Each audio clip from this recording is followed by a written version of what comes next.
Esse é o nosso terceiro estudo dessa nossa série, falando sobre louvor e adoração. E o texto que a gente vai usar como base está em Deuteronômio capítulo 7. Nós estamos falando sobre uma vida de adoração, sobre uma vida que reproduz, aquilo que escutamos no domingo. Por isso que eu pedi que cantássemos esse louvor que diz crer e observar, ou seja, nós cremos, mas nós também observamos. O fiel obedece tudo aquilo que Cristo ordenar, ou seja, não basta uma fé vazia, não basta crer, não basta chegar no domingo, levantar a mão e participar do culto. É necessário observar tudo aquilo que o nosso Senhor ordena. E aí, para começar nossa reunião aí, Deuteronômio capítulo 7, a partir do verso 1.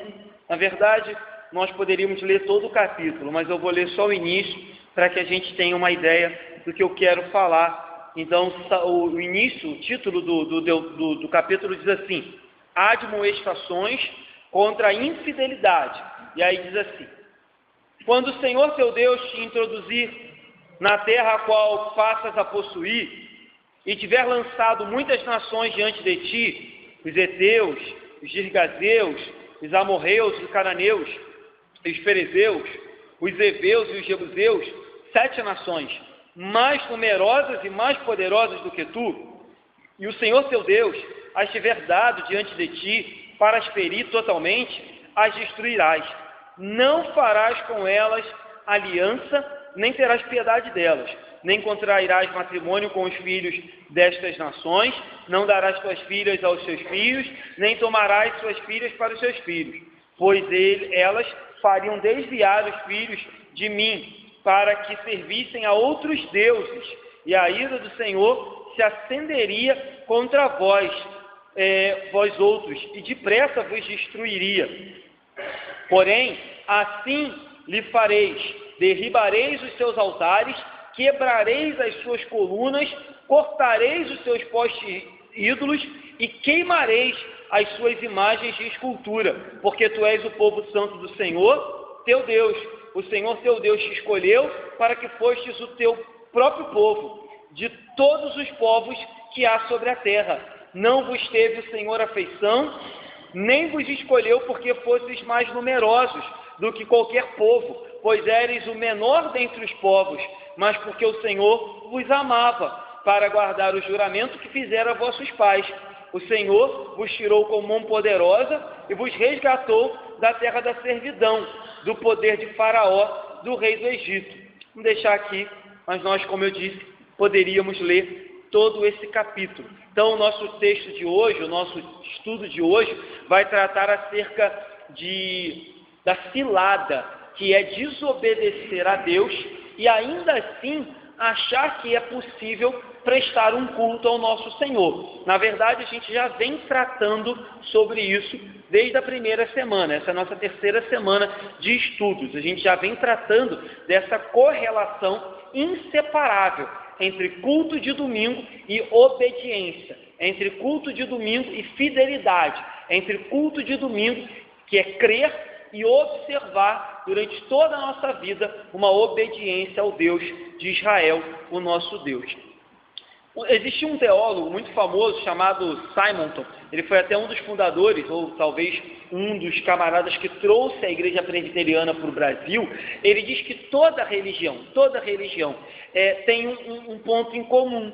E esse ponto em comum é entender que o ser humano precisa de uma intervenção, de um remédio ou de uma solução espiritual. E aí cada religião vai buscar a solução conforme entende melhor. Mas todas as religiões entendem isso, que o ser humano tem um problema e que esse problema precisa ser sanado, ou que o remédio para esse problema só pode ser alcançado por meio das coisas espirituais. E aí cada religião vai ter a sua forma de culto, cada religião vai ter o seu Deus, cada religião vai buscar a sua forma de adorar e servir aquele Deus, e nós, cristãos, protestantes e evangélicos, temos na Bíblia como a nossa regra de fé e conduta para com o nosso Deus. É verdade que a fé evangélica, ela dependendo da denominação, dependendo da cultura, dependendo do povo que esteja manifestando a fé evangélica, ela tem algumas modificações, algumas diferenças. O culto que nós prestamos aqui em Andorinhas, na igreja congregacional para Deus, com certeza ele não é idêntico ao culto que é prestado numa tribo indígena, agora, por índios convertidos. Contudo, um missionário, e os missionários estudam muito isso, eles têm que ter sabedoria para implementar um culto com a realidade da localidade, sem que isso seja ofensivo à maneira que Deus deseja ser adorado. Então ele vai chegar naquela comunidade, vai chegar naquela sociedade e vai tentar implementar um culto utilizando da noção que aquelas pessoas tinham até então de culto, mas fazendo, ou talvez eu poderia dizer assim, até vamos pregar sobre isso daqui a um tempo, como Jesus purifica o templo, purificando as ideias e purificando os costumes e as condutas daquele povo. Então, essa é a noção que envolve todo e qualquer ser humano. E aí, queridos, a adoração, eu disse no primeiro estudo nosso aqui, que nós fomos criados com um propósito de adorar. A adoração, ela é imperativa de todo culto. Todo culto tem adoração. Basta saber para quem é e para que Deus está sendo dirigido. Mas todo culto, ele é voltado para a adoração. Basta saber para quem se está adorando. Então, não existe culto sem adoração. Não existe vida espiritual sem adoração. Contudo, basta saber se essa adoração minha e sua é uma adoração bíblica e se essa adoração que a gente diz que acontece no domingo, ela se transforma ou ela se multiplica para toda a nossa semana e para toda a nossa vida, independente de onde estejamos, independente do que estamos vivendo. Então, é disso que a gente tem falado. Um problema, e aí voltando a um assunto também que a gente já debateu muito aqui, e aí, queridos, às vezes eu repito as coisas várias vezes, mas ontem eu estava aqui, o Rodrigo estava dando aula, o Rodrigo falou de algo que eu já repeti aqui 300 vezes, e poucas pessoas conseguiram responder. O Rodrigo perguntou como que as pessoas do Antigo Testamento eram salvas, as pessoas que estavam aqui. E eu já falei disso mais de 10 vezes aqui na igreja. Vocês já deveriam ter gravado isso, que o pessoal do Novo hoje é salvo pela fé no Messias que já veio. Então a gente olha para uma cruz que já aconteceu, e o pessoal do Antigo Testamento era salvo pela fé numa cruz que iria acontecer, no Messias que veria. Eu sempre já fiz esse exemplo disso, a cruz está no meio, a gente olha para trás e o pessoal do Antigo Testamento olha para frente, ambos olham para a cruz, ambos foram salvos pela fé. E ontem eu lembro que o Rodrigo perguntou aqui, poucos se manifestaram em responder algo que eu já repeti várias vezes. Então, às vezes eu repito a mesma coisa e acho que estou sendo chato, mas percebo que faz-se necessário repetir, porque o pessoal esquece muito rápido. Então, vamos lá, voltando para a questão da adoração. Existiu algo que afetou tremendamente a nossa adoração e o nosso relacionamento com Deus. Foi a busca do ser humano por autonomia. Aonde que isso aconteceu? No Éden. O ser humano quis ser autônomo, o ser humano quis ser livre, o ser humano quis ser dono da sua própria vida e das suas decisões. E aí o que o ser humano faz? Desobedece e peca. Com aquele pecado, Adão e Eva achavam que estavam conseguindo a tão sonhada liberdade, a tão sonhada autonomia. Agora nós seremos conhecedores do bem e do mal, agora nós seremos como Deus. Contudo, mal sabiam que com aquele pecado eles estavam justamente, ironicamente, caindo no sentido oposto. Deixavam de ter uma liberdade em Deus para serem escravos do pecado. Então, isso manchou, isso corrompeu drasticamente a maneira como o ser humano hoje se relaciona com Deus e adora a Deus. Então, hoje, o que a gente encontra? Uma sociedade extremamente humanista, uma sociedade extremamente secular e uma igreja, infelizmente, absorvendo esses ideais.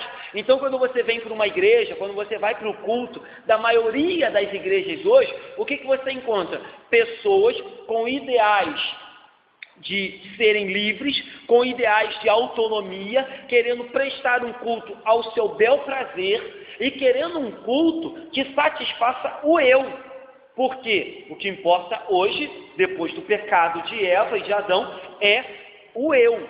Eu quero ser autônomo, eu quero ser livre, eu quero ser abençoado, eu quero me sentir satisfeito quando vou na igreja. E aí é isso que o secularismo e o humanismo faz, tira Deus do centro e coloca o homem no centro. Então, quando hoje muitas igrejas evangélicas se reúnem para exaltar, satisfazer o ego, para passar a mão na cabeça, para, enfim, glorificar o homem, o ser humano, quando na verdade quem deveria estar no centro de tudo isso era Deus. Então esse é o problema, ou melhor, a origem de todo o problema que a gente tem hoje, quando a gente olha para algumas igrejas que distorcem o culto, ou talvez saindo do âmbito da igreja e no âmbito de cada um, quando a gente vê o camarada vir no culto no domingo e ter uma semana totalmente contrária àquilo que ele ouviu e aprendeu no domingo. O que está fomentando isso?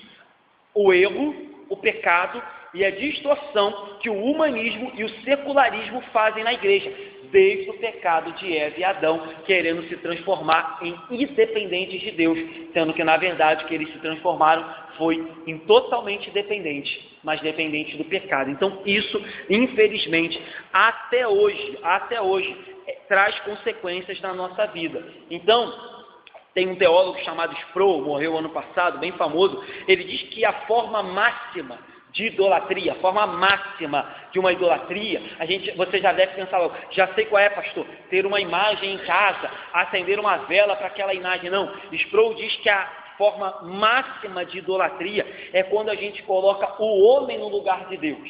Então, ter uma imagem é idolatria, acender vela é idolatria, se ajoelhar diante de uma outra pessoa é idolatria, como algumas religiões fazem, mas o ponto máximo da idolatria, diz Sproul, é tirar Deus do centro, como Adão tentou fazer, Adão e Eva e Satanás, e colocar o homem. Então, todas as vezes que a gente tira Deus do centro, do culto e da vida, a gente está cometendo um ato idólatra. Lembra que eu falei isso aqui no último estudo nosso? Às vezes a gente fala assim, pastor, não tem nada demais, vamos fazer isso para o culto ficar mais agradável. Mas quando a gente está fazendo aquilo, a gente está tendo um ato idólatra. A gente está idolatrando mais uma estratégia, a gente está idolatrando mais uma modernização no culto para agradar a gente e aqueles que vão chegar na nossa igreja, dizendo, olha, eu não me satisfaço com a maneira que Deus quer ser adorado, eu não me satisfaço com um culto que só tem louvor, oração e palavra, isso não me satisfaz, eu quero acrescentar algo a mais, eu não me satisfaço só com a pessoa do Espírito Santo, eu preciso ter uma imagem, eu preciso ter um sabonete, eu preciso ter uma rosa, eu preciso ter um sal grosso, eu não me satisfaço, e isso é idolatria, e idolatria é abominável para Deus. Então tudo que tira Deus do centro é idolatria. Então a gente está batendo nisso há 3 semanas. Então a Bíblia diz que quando Cristo morre pelos nossos pecados, ele morre justamente por isso, para nos libertar do cativeiro, para nos libertar do domínio da carne, do mundo e do diabo. Estudamos isso aqui também, foi uma das primeiras, se eu não me engano, a primeira série de estudos que a gente fez aqui às quintas-feiras, que falava sobre santificação. A gente estudou santificação, uma jornada, rumo à glorificação, e a gente dizia que na santificação existem 3 lutas, contra a carne, contra o mundo e contra Satanás, e o cristão está em constante luta contra essas 3 domínios. A todo momento a gente luta contra a nossa carne, que deseja aquilo que não convém, a todo momento a gente luta contra o mundo, que nos oferece aquilo que não convém, e a todo momento a gente luta contra Satanás, que está ali por trás de todas essas coisas, querendo nos tentar. Então, a gente tem que tomar cuidado com isso, como Cristo nos liberta disso, para que a gente agora livre, adore a Deus, conforme Ele deseja ser adorado. Como eu disse, infelizmente, cada dia que passa, o secularismo tem entrado nas igrejas e a gente tem percebido que os cultos têm perdido totalmente o foco de adorar, glorificar a Deus. Falamos um pouco sobre isso aqui na semana passada. Eu até dei o exemplo, quando a gente vai no aniversário de alguém e a pessoa fala, pastor, traz uma palavra para o aniversário de fulano. Sem problemas. A gente pode levar uma palavra no aniversário de fulano, mas aquela palavra, em primeiro lugar, tem que exaltar, glorificar e bendizer o nome do nosso Deus. Então aquele culto é um culto a Deus, em agradecimento por mais um ano de vida do nosso irmão ou da nossa irmã. Quando a gente faz um culto fúnebre também, é um culto a Deus e não ao cadáver. Porque o irmão, se for irmão, se era uma irmã, já encontra-se na glória. Então é um culto a Deus. Então, ainda que a palavra possa trazer conforto para a família, consolo para a família, ânimo para a família, a palavra, em princípio, é para glorificar e exaltar o nome de Deus, porque Ele é o centro de todos os cultos, seja fúnebre, seja de aniversário, seja de 15 anos. Então, a gente tem que tomar cuidado com isso. Falamos sobre isso semana passada. Então, falei já sobre a questão da adoração, falei sobre a autonomia, que é o grande problema que o ser humano buscou no Éden e até hoje nos afeta. E agora eu quero falar sobre um exemplo muito claro na Bíblia de 2 cultos prestados ao Senhor, contudo Deus aceita um e rejeita outro. Culto dado por Abel, prestado por Abel e Caim. Quem lembra? Gênesis capítulo 4, vamos ler lá? No Gênesis capítulo 4, 2 irmãos vão se apresentar a Deus para ambos prestarem culto a Deus. Contudo, a gente vai lembrar que um irmão foi aceito, outro foi recusado. E aí o texto diz assim, Gênesis 4, a partir do 3. Aconteceu que no fim de uns tempos trouxe Caim do fruto da terra uma oferta ao Senhor. Abel, por sua vez, trouxe das primícias do seu rebanho e da gordura deste. Agradou-se o Senhor de Abel e de sua oferta. Grave esse pedacinho. Agradou-se o Senhor de Abel. Depois o texto fala, e de sua oferta.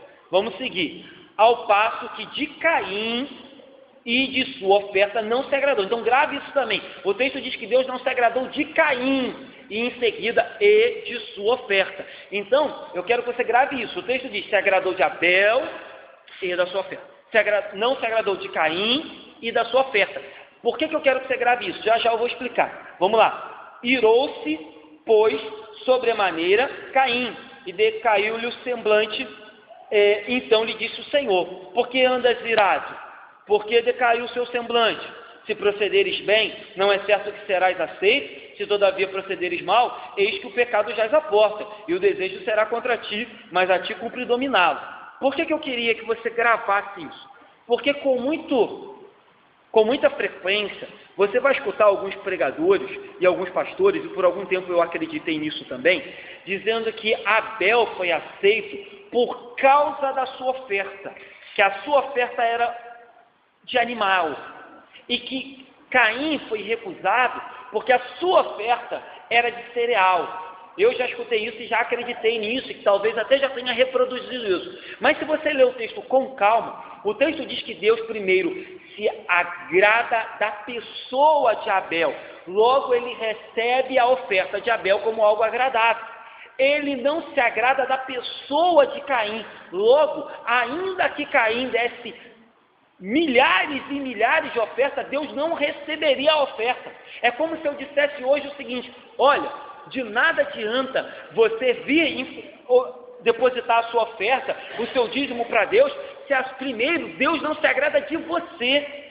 Se você tem uma vida indigna, pecaminosa, uma vida distorcida, uma vida de desobediência aos preceitos do Senhor, de nada adianta querer comprar Ele com dinheiro e com dízimo. Porque o texto vai dizer, se desagradou Deus de fulano, logo não quis a oferta dele. Entretanto, se Deus se agrada de você, a sua oferta pode ser a oferta da viúva, a oferta mínima.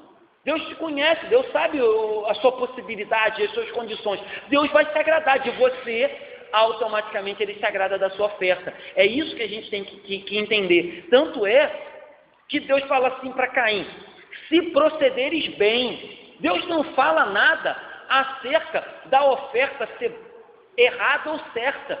Deus fala de procedimento, de vida, de atitude, de coerência. Aí Deus fala para ele assim, se procederes bem, não é certo que será aceito, se todavia procedes mal, eis o pecado aí. Ou seja, Deus está tratando aqui de vida ímpia, de vida pecaminosa. Deus está tratando aqui de uma pessoa que não adorava a Deus 24 horas da sua vida, mas na hora do culto chegava lá achando que poderia comprar Deus com uma oferta.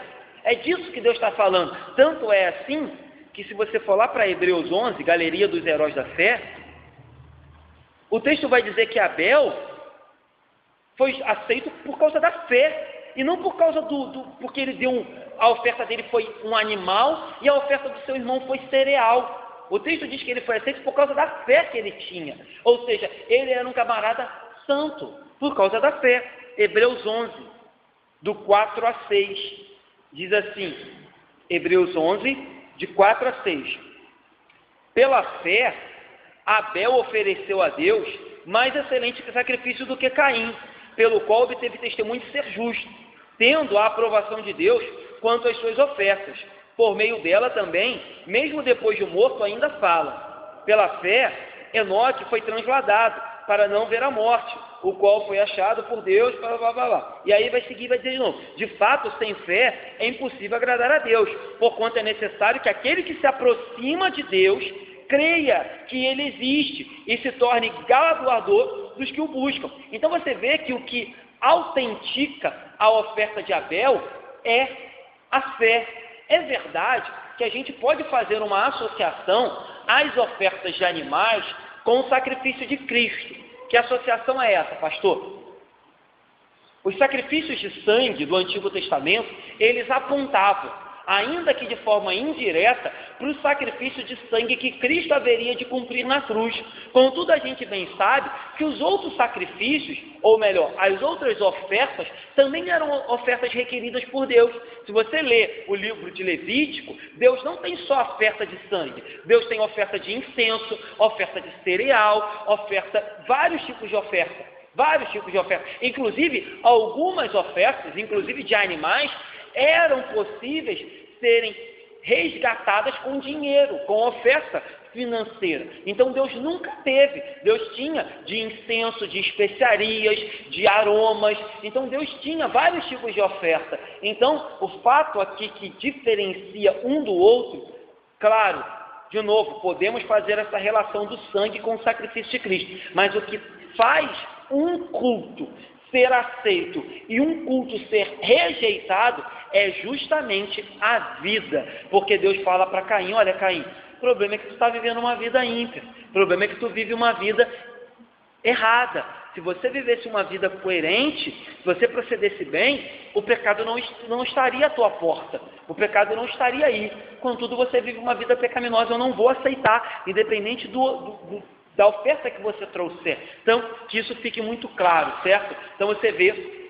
estamos falando aqui, queridos, dos filhos de Adão, né? Logo após o pecado de Adão e Eva, você vê, de forma que a Bíblia não explica, Deus já havia instituído a maneira pela qual ele queria ser adorado. E a maneira pela qual ele queria ser adorado incluía ofertas. Essas ofertas aqui se apresentam em ofertas de cereais e de animais. Mas você vê que desde o início, mesmo após a queda de Adão e Eva, Deus continua exigindo do seu povo, da sua criação, adoração, culto. E esse culto aqui é simbolizado pela forma de que Abel e Caim se apresentam diante de Deus, certo? É preciso que a gente aprenda, queridos, aprenda que uma coisa não pode ser desassociada da outra. É igual, por exemplo, às vezes as pessoas falam assim, as pessoas às vezes querem justificar uma desobediência a Deus, dizendo que o amam. É muito comum você escutar as pessoas falar assim, mas eu amo a Deus. Contudo, o amor a Deus não pode de forma alguma ser operado ou executado em separação da obediência a Deus. A obediência a Deus é um ato de amor, e amar a Deus é obedecê-lo. Então, se a gente diz que ama a Deus, eu venho para o culto, eu choro no louvor, eu levanto a mão, eu acho o máximo, eu amo a Deus, mas contudo, durante toda a minha semana eu não o obedeço, e a minha justificativa é, Deus conhece meu coração, pastor, Deus sabe que eu amo, só que a carne é fraca. Ainda tem uns camaradas que têm a cara de pau de usar esse argumento. Contudo, o que a gente percebe é que o amor jamais pode ser desassociado da obediência, ou seja, a oferta jamais pode ser desassociada de uma vida de gratidão, uma vida coerente. Então é disso que a gente precisa aprender. Todo e qualquer serviço, toda e qualquer adoração, todo e qualquer ofício, todo e qualquer cargo que você tenha na igreja, ele é fútil, ele é irrelevante, se ele não vem acompanhado de uma vida de mudança, vida de transformação, vida de santificação. Não dá para caminhar uma coisa sem ter a outra. Fato esse, de novo, exemplificado aqui, muito claro, com Abel e Caim, né?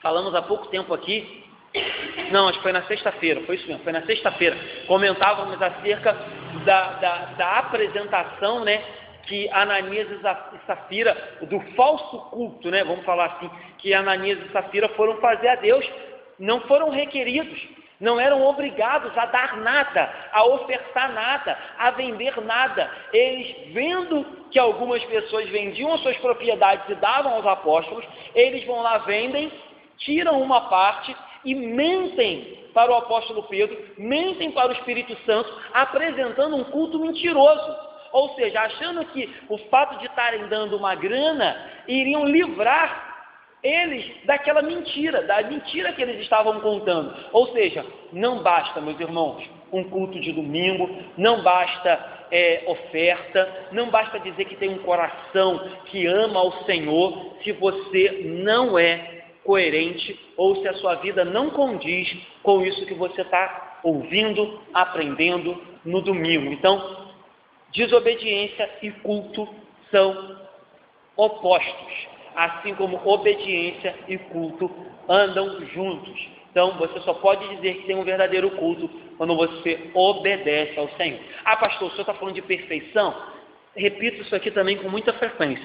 Não estou falando de perfeição, mas estou falando de uma pessoa que tem consciência de que ela é nova criatura, de que ela tem o Espírito Santo, de que ela carrega o nome de Cristo, de que ela diz que é cristã, de que ela diz que faz parte de uma igreja evangélica e de que a vida dela tem que, dia após dia, ser uma luta em busca de uma vida coerente que agrade ao nosso Deus. É disso que eu estou falando. Então, cuidado, queridos, tá? Tem muita gente achando que pode, assim como Caim, se apresentar diante de Deus para prestar um culto de qualquer forma. Deus não recebe um culto de qualquer forma. Deus não recebe adoração de qualquer forma. Deus quer ser adorado da forma que Ele prescreve. Lembre-se, falei isso, Deus nos criou para o seu louvor, para a sua adoração, mas não é porque Deus necessita da nossa adoração ao ponto de que se a gente não adorar, Ele vai ficar sem adoração. Deus tem adoração 24 horas no céu.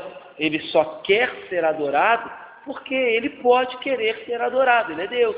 Contudo, Ele nos deu regras que devem ser seguidas. E aí, terceiro ponto que eu quero falar aqui, acerca dessa cilada de desobediência. Isso não é de hoje. Talvez você fale, pastor, é de hoje que os crentes estão vivendo uma coisa no domingo e outra na semana. É de hoje que os crentes ouvem domingo após domingo o pastor pregar e fazem tudo diferente na semana. Não, isso é de muito tempo.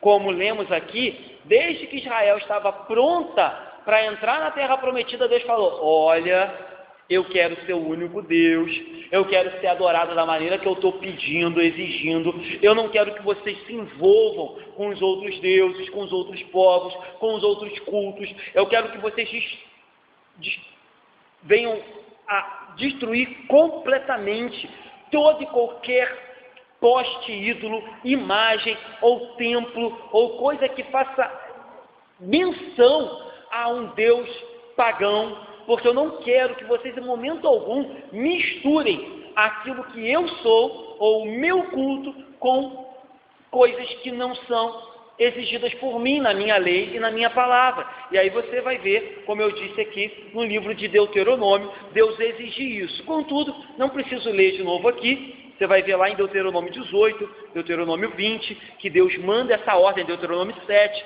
Deuteronômio 12, que Deus repete, olha só, em Deuteronômio 7, 12, 16, 17, 18 e 20, Todos esses capítulos têm ordenança de Deus, falando para Israel não se misturar com culto pagão, com mulher pagã, com qualquer prática de deuses pagãos. Acho que é isso. Pagãos, certo? Mas para se guardar. Mas a gente conhece a história de Israel e sabe que Israel, desde sempre, foi desobediente. E aí a desobediência de Israel a gente também conhece. Já falei 10 vezes isso aqui. Qual era o ciclo da desobediência de Israel? Israel desobedecia, Deus enviava o castigo, Israel era levado cativo, Israel ficava um tempão cativo, se arrependia, Deus enviava um libertador, o povo tinha um tempo de paz, o povo voltava para a desobediência. Então esse era o ciclo de Israel. Infelizmente, esse é o mesmo ciclo que alguns crentes nos dias de hoje continuam cometendo. E não percebem que essa desobediência traz terríveis consequências. Talvez hoje Deus não puna com tanta veemência e com tanta rapidez quanto punia o povo de Israel. Mas hoje as consequências são infinitamente piores. Hoje, se a gente fica num ciclo vicioso desse de desobediência, a gente tende, queridos, a se afastar completamente da presença de Deus e demonstrar que, na verdade, nunca fomos de Deus. Que, na verdade, a gente só passou uma temporada na igreja, querendo usufruir das bênçãos que Deus dispensava para o seu povo. No livro de Juízes, capítulo 2, Deus diz assim: os deuses do povo pagão vão se tornar laço para vocês, vão ser um laço. E foi justamente isso que aconteceu. Mas, infelizmente, ainda hoje, o povo continua se entregando para os laços que o mundo constantemente coloca para o povo de Deus. Constantemente, o povo de Deus vira e mexe, cai nos laços empregados pelo mundo e posso dizer assim, pelos deuses deste mundo. Infelizmente. E aí, as consequências nos levam a graves pecados e grave idolatria, porque a desobediência sempre vai desembocar em idolatria. Então, quando a gente percebe práticas místicas dentro de um culto evangélico, quando a gente percebe algumas manifestações que mais parecem ter sido importadas ou de Israel, né? Porque tem cultos evangélicos hoje que parecem cultos de Israel, ou então cultos evangélicos que algumas manifestações parecem manifestações de terreiros, de religiões afrodescendentes. E aí você se pergunta, de onde veio isso?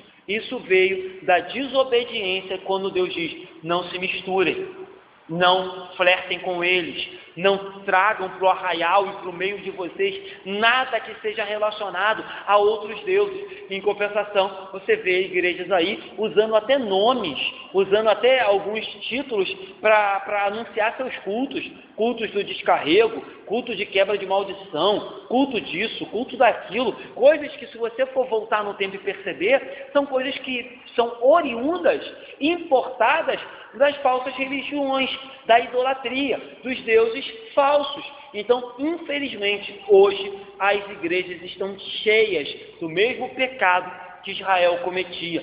Tanto Israel cometeu esse pecado, que na época de Jesus ainda tinha resquício disso. Tanto que a mulher samaritana diz: olha só, aonde que tem que adorar? Aonde que tem que adorar? Tem um monte de lugar, tem um monte de templo, tem um monte de poste ídolo, tem um monte de altar. Aonde que tem que adorar? Porque está tudo confuso. Israel se prostituiu, Israel criou um monte de falsos deuses, Israel misturou a religião toda. E aí, como é que a gente faz? Então, infelizmente, hoje, voltando lá no início, falei, o primeiro pecado é o pecado de ser autônomo, ser independente de Deus, e quando a gente se torna independente de Deus, a gente só faz burrada. O segundo pecado é o pecado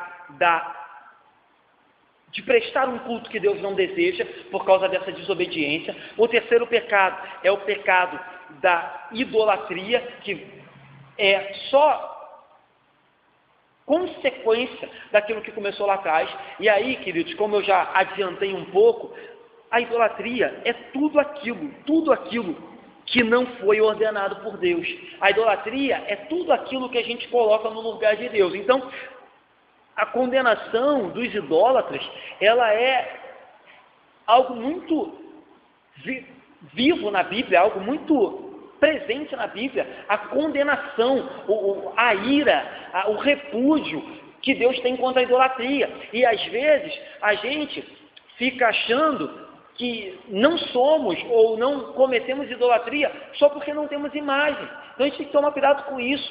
Às vezes a gente se acomoda com alguns ídolos pequenininhos que a gente guarda no nosso coração e acha que a gente é melhor do que aqueles que têm uns ídolos gigantes de barro ou de madeira. A gente tem que tomar cuidado com isso, porque a idolatria, ela é extremamente condenada na Bíblia e é extremamente rejeitada.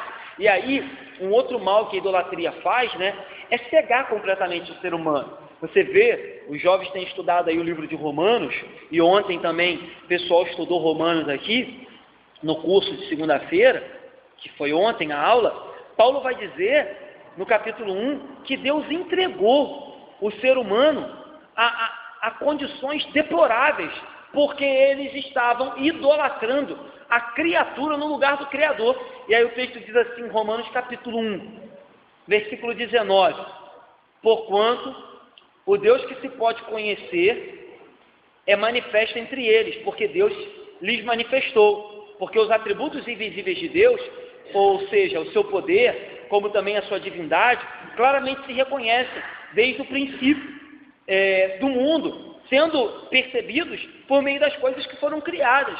Tais homens são, por isso, indesculpáveis, porquanto, tendo conhecimento de Deus, não o glorificaram, nem deram graças, antes se tornaram nulos em seus próprios corações, obscurecendo o coração insensato. Você vê, o pecado faz com que o coração e o raciocínio se torne obscurecido e insensato. E aí o texto diz assim, inculcando-se por sábios, tornaram-se loucos, e mudaram a glória de Deus em semelhança de imagem de homem corruptível, bem como de aves e de quadrúpedes, ou seja, transformaram a glória de Deus em homens e em animais. E aí o texto diz assim, por isso Deus entregou tais homens à imundícia pela concupiscência de seu próprio coração, para desonrarem o seu corpo entre si. E aí vai começar a falar de vários pecados que o ser humano comete quando ele está imerso na idolatria, quando ele transforma o Deus poderoso, o Deus vivo, o Deus eterno, num animal, numa criatura, numa estátua ou num ser humano. E aí o texto diz que essa pessoa, uma vez cega, essa pessoa, uma vez totalmente dominada pelo pecado, pela idolatria, ela vai cometer diversos tipos de pecado. E aí o texto diz que eles se entregam a paixões infames, homem com homem, mulher com mulher, está no versículo seguinte, e seguindo, Paulo vai mais a fundo e diz, olha, eles cometem mais do que isso. Aí o texto diz, eles cometem injustiça, malícia, avareza, maldade, inveja, homicídio, contenda, dolo, malignidade, ou seja, o texto vai embora. Caluniadores, aborrecedores de Deus, soberbos, presunçosos, inventores, desobedientes, tudo isso oriundo de uma idolatria que cega e mata. Então você vê, o fato de alguém idolatrar uma imagem, um homem, uma denominação, é muito mais terrível do que a gente possa imaginar. A idolatria nunca vem sozinha, ela sempre traz com ela tudo isso que a gente está lendo aqui. Ela traz uma corrupção, ela traz uma maldade, ela traz pecados terríveis, ela traz a degradação do gênero humano, ela traz a distorção do caráter que Deus criou no ser humano, ela traz mesmo a aberração do gênero humano. Aqueles que foram criados para serem mais semelhantes de Deus, agora cometem tudo isso que Paulo enumera. Por quê? Porque eles transformaram a glória do Deus invisível em imagem de homem ou de répteis. Ou seja, ainda que às vezes a gente olhe, né, para as práticas idólatras e até olhe assim com um olhar que a gente não concorda, tem muito mais coisas por trás daquilo ali. Tem muito mais coisas terríveis por trás daquilo ali. E as coisas terríveis são justamente isso aqui: dominar, cegar mortificar, adoecer o ser humano, adoecer, a ponto de cegá-lo e fazer com que ele cometa tudo isso que a gente leu, achando ainda que é normal, porque no finalzinho do capítulo ainda, Paulo diz assim, capítulo 1 de Romanos, ora, conhecendo eles a sentença de Deus, ou seja, eles sabem que Deus condena isso, mas eles estão tão cegos, a sua mente está tão obscurecida, o seu coração está tão corrompido que eles fazem. Então Paulo diz assim, ora, conhecendo eles a sentença de Deus, de que são passíveis de morte os que tais coisas praticam, não somente fazem, mas também aprovam os que assim procedem. E aí Paulo diz, olha, o negócio é tão terrível que as pessoas ainda aprovam esse tipo de atitude. E aí quando você conversa com algumas pessoas que se dizem favoráveis a algumas práticas que a Bíblia diz como odiosas, você entende por quê? Porque eles, na verdade, estão cegos pela idolatria. Ah, pastor, mas o meu vizinho, ele não é de nenhuma religião idólatra, ele é inclusive ateu. Ele é idólatra ao seu próprio coração, ele é idólatra ao humanismo, ao secularismo, ele idolatra ao seu próprio eu, ele quer ser livre do Deus Todo-Poderoso, do qual ninguém pode ser livre. Ah, mas eu conheço um vizinho que ele não adora imagem nenhuma. Meu pai não adora imagem nenhuma, mas não deixa de ser alguém que está com a sua vista obscurecida, idolatrando outros deuses, ainda que não perceba. Qual é o Deus deles, pastor? O seu próprio ventre. A própria Bíblia diz isso, olha, o Deus de vocês é o ventre. Vocês se amam a ponto de ter colocado vocês no lugar de Deus e tirado Deus do trono. Então, cuidado com isso. Às vezes a gente olha de novo para a questão da idolatria e também tenta minimizar. Não, a idolatria é uma doença espiritual, uma doença onde as pessoas, por causa do vazio de Deus, da ausência de Deus, colocam no lugar que era de Deus, seja um animal, seja uma religião, seja um ser humano, seja a sua esposa, o seu dinheiro, o seu casamento, seja lá o que for que a pessoa coloque como sagrado no seu coração, é idolatria e vai fazer com que a pessoa se torne completamente destruída e pervertida na relação religiosa e na relação mesmo moral, de vida. Então, tudo que foge aos preceitos divinos, tudo aquilo que foge às regras de Deus, de como Ele quer ser adorado, é superstição, misticismo, idolatria, culto falso, paganismo, certo? Falsas religiões. Então, tudo que foge àquilo que Deus determina ou àquilo que Deus exige é idolatria. E aí, um outro teólogo muito famoso diz, a idolatria, ela é tão odiada porque ela tira Deus do trono, tira a divindade de Deus e concede ao ser humano ou às coisas que Deus criou. Então é como se você pegasse aquilo que foi criado por Deus e desse aquilo que foi criado a glória, a honra, o louvor, o poder e a soberania que deveria ser dada ao Criador, certo? Então isso é absurdo e odioso aos olhos de Deus. Paulo, como eu disse no Novo Testamento, diz que Deus entrega todo e qualquer ser humano idólatra às suas próprias concupiscências para que eles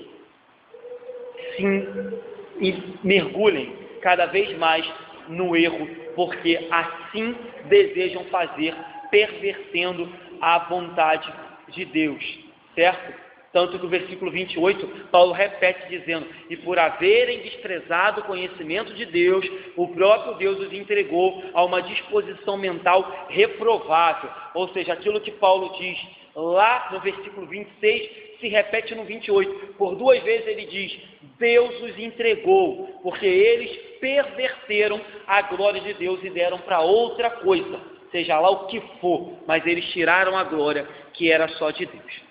Certo, queridos? Então, para que a gente conclua, reforçando aquilo que a gente vem falando há 3 semanas. A prestação de um culto a Deus vai muito além de cantar louvor, de fazer uma oração, porque eu já falei aqui também em outros estudos que o fariseu e o publicano, os dois foram fazer uma oração, contudo só um orava para Deus, o outro só repetia palavras. Então cuidado. Então, reforçando, prestar um culto a Deus vai muito além de cantar louvor, repetir palavras com tom de oração, ou quem sabe até mesmo pregar ou ouvir a pregação do Evangelho.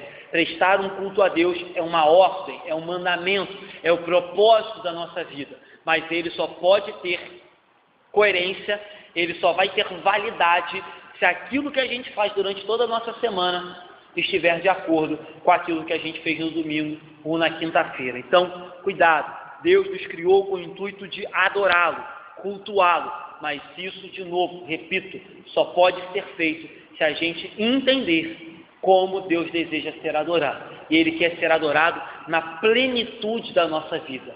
Não basta trazer uma oferta, porque senão você vai se assemelhar a Caim.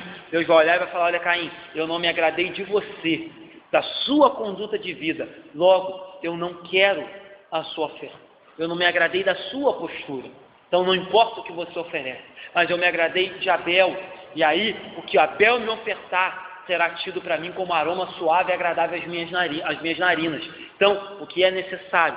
Uma vida de coerência, de obediência. Por isso cantamos no início do culto: crer e observar. O fiel obedece tudo aquilo que Cristo mandar. Então a gente não tem uma vida, o nosso culto não se restringe a apenas uma fé imaginária, a uma fé vazia, a uma fé mística. Eu creio, pastor, em tudo que o Senhor falou. Tá, mas é crer e observar. Crer, o fiel obedece tudo aquilo que Cristo mandar. Então a nossa fé, ela é viva, a nossa fé é racional, a nossa fé, ela se materializa quando a gente obedece, quando a gente é fiel, quando a gente se santifica, quando a gente é coerente com a palavra de Deus pregada para a gente toda semana. Então, desconsiderar a palavra de Deus, desconsiderar o mandamento de Deus, com certeza vai nos levar a desvio da vontade de Deus. E desvio da vontade de Deus vai nos levar à idolatria, e idolatria vai nos levar à condenação. Repetindo, desconsiderar a palavra de Deus e os seus mandamentos vai nos levar a caminhos tortuosos, à desobediência. Desobediência vai nos levar à idolatria, e idolatria vai nos levar à condenação. Então, o culto deve ser uma oferta de coração da nossa vida, completa. Se não for assim, não é culto. É um ritual, repetindo as minhas palavras da semana passada. É um ritual. E Deus não quer apenas um ritual. Deus quer um ritual acompanhado de uma vida. Eu lembro que eu falava isso também sexta-feira aqui. Deus fala assim para Israel.